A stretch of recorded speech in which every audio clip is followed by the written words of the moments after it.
A federal appellate court denied the university's motion to dismiss a challenge on its COVID vaccination mandate. A group of students are suing the university because of the requirement, and their suit was denied by the district court back in July. They filed an appeal, and now the Seventh Court of Appeals will hear that challenge. And meantime, Purdue University says nearly 300 students and employees are ignoring their COVID testing requirement. Anyone who's vaccinated is required to submit proof, but if you are not vaccinated, you must submit to regular testing. Students who continue to violate the policy will be suspended, and staff members who don't follow the COVID rules could be fired. Now, this is all happening as cases here in Indiana are surging. The state health department says there is a delay in reporting cases from over the weekend, but on Friday they reported more than 5,400 Hoosiers that tested positive, and 22 more people died. Since March of 2020, almost 900,000 people in Indiana have tested positive.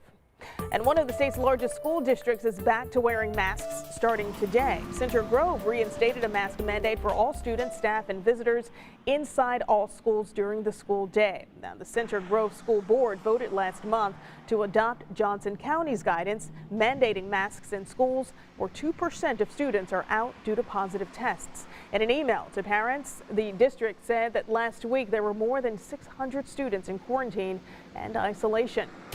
And week after week, more children are getting COVID-19, but leading health experts say there could be light at the end of the tunnel. Britt Conway has the latest on the push to get vaccine authorized for kids 5 to 11.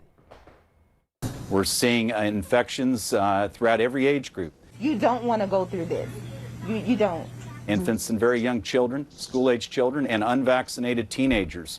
Medical experts say early diagnosis is crucial. Better yet, prevention. Use masking and other measures to keep our children safe and reassure parents that help is on the way.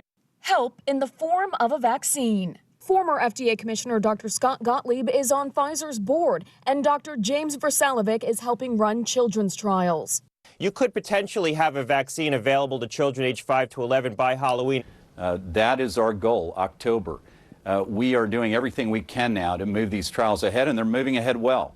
In the meantime, the FDA has made it clear parents need to wait on the formal authorization, saying, quote, children are not small adults, and the vaccine doses that are currently being studied in younger children are not necessarily the same vaccine doses that have been approved for other age groups. Right now, the FDA says clinical trials are still underway, but once the relevant portion is complete, it will work with the manufacturers to analyze the data. Then the manufacturer can submit for emergency use authorization. After that, the FDA will evaluate benefits and risks, a process they say could take just a matter of weeks.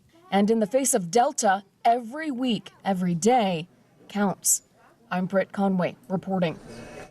Meantime, health experts are warning parents not to get their children vaccinated until the FDA gives emergency approval. Experts say they have not released proper dosing levels for children just yet.